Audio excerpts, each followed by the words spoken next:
Ganun. Yan. Pero nagtaka ako. Napatigil lang ako sa mga bakahan. Magkano ka isang baka? 50,000? Or more than 50,000 isa? Hindi daw pa ano. Ito, buto sila. Uy! Uy! Anong ibig sabihin yan? Ano yan? Andito ako, harap-harapan yan.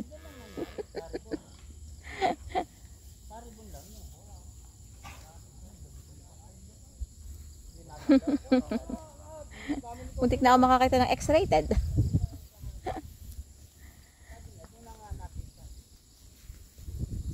Andito ako sa loob ng tower.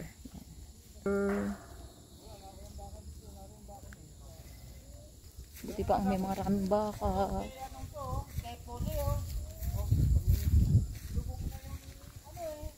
Ang daming baka, nakakatuwa. May lapitong pulan to. Oh. Tingnan mo, hindi papunta doon.